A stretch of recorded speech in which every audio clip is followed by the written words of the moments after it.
Chapter 4: Key Elements of a Democratic Government. In this chapter, you will read about some of the key elements that influence the working of a democratic government. These include people's participation, the resolution of conflict, and equality and justice. South Africa is a country that has people of several races. There are black people who belong to South Africa, whites who came there to settle, the Indians who came as laborers and traders. Maya Naidu, an 11-year-old South African girl living in the town of Johannesburg, was helping her mother clear up her old boxes. She found a scrapbook full of pictures and newspaper articles. There were many pictures of a young schoolboy of around 15 years of age. When she asked her mother who the boy was, she was told that he was called Hector Peterson. He had been shot by the police. Maya was shocked. Why? She asked. Her mother explained that South Africa was earlier governed by apartheid laws. Apartheid means separation on the basis of race. South African people were divided into white, black, Indian, and colored races. According to the law, these races were not allowed to mingle with each other, to live near each other, or even to use common facilities. Maya could not believe her ears. Maya's mother sounded angry when she spoke about life under apartheid. She told Maya that in those days, hospitals were separate and so were ambulances. An ambulance meant for white people would always be well equipped, while one meant for black people was not. There were separate trains and buses. Even the bus stops were different for black and white people. Non whites were not allowed to vote. The best land in the country was reserved for the white people, and non whites had to live on the worst available land. Thus, blacks and colored people were not considered to be equals to white. One black township was the southwestern township, Soweto. Hector Peterson lived here, and he and his classmates joined the protest against learning the Afrikaans language in school. This was the language that the whites spoke. Hector and other school students were being forced to learn this language, but they wanted to learn their own language, Zulu. The South African police beat up the protesters mercilessly and shot at the crowd. One of their bullets killed Hector. This was on 16 June 1976. The African National Congress, a group of people who led the struggle against apartheid, and their most well known leader, Nelson Mandela, fought the apartheid system for several years. Finally, they succeeded, and in 1994, South Africa became a democratic country in which people of all races were considered equal. Let us now try to understand what a democratic government means to all of us. Participation. Why do we have regular elections? You have already read in the previous chapter that people make the decisions in a democracy. Through voting in elections, people elect leaders to represent them.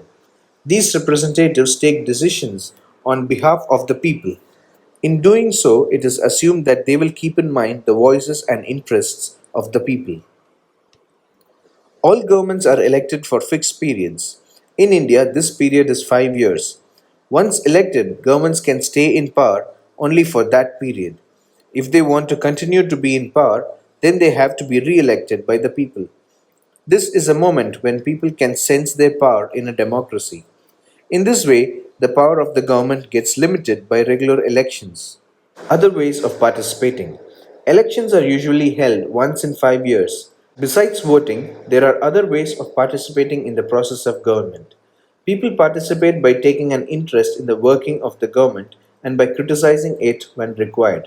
In August 2005, when a particular government increased the money people had to pay for electricity, people expressed their disapproval very sharply. They took out rallies and also organized a signature campaign.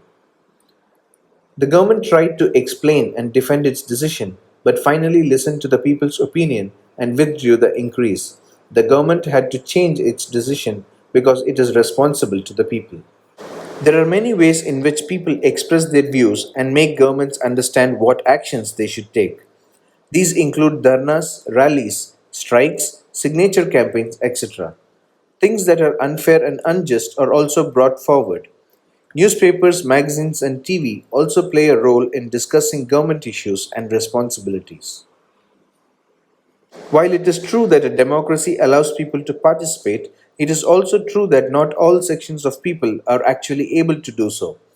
Another way for people to participate is by organizing themselves into social movements that seek to challenge the government and its functioning. Members of the minority community, Dalits, Adivasis, women, and others are often able to participate in this manner. If a country's people are alert and interested in how the country is run, the democratic character of the government of that country will be stronger. So, the next time we see a rally winding through the streets of our cities and towns or villages, we should pause to find out what the rally is about, who is participating in it, and what they are protesting about. This will help to give us a sense of how our government works. Need to resolve conflict. In Maya's story, you read about how conflicts can often lead to violence and death because one group decides that it is all right to use force to prevent the other group from protesting. Conflicts occur when people of different cultures, religions, regions, or economic backgrounds do not get along with each other, or when some among them feel they are being discriminated against. People may use violent means to settle their differences.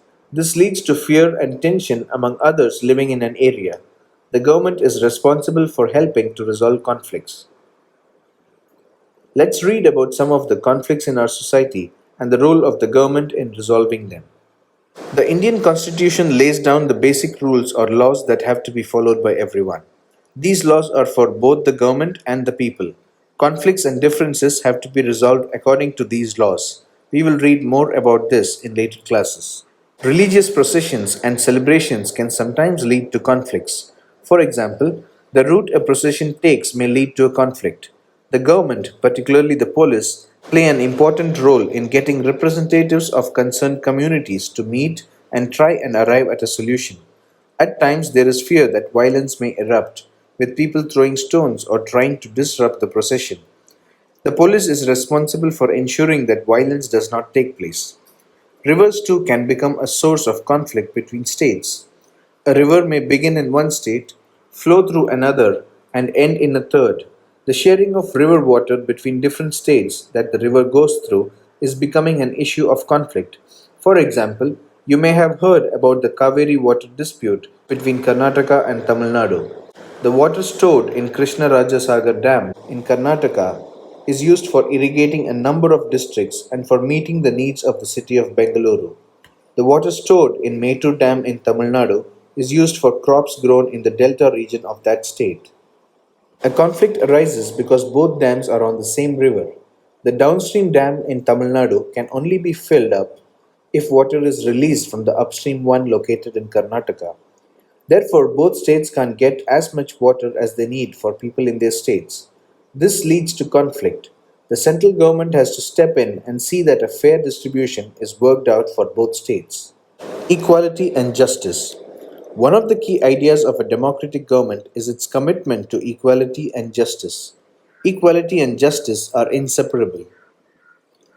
The earlier practice of untouchability is now banned by law. This group of people were denied education, transport, or medical facilities, and even the chance to offer prayers.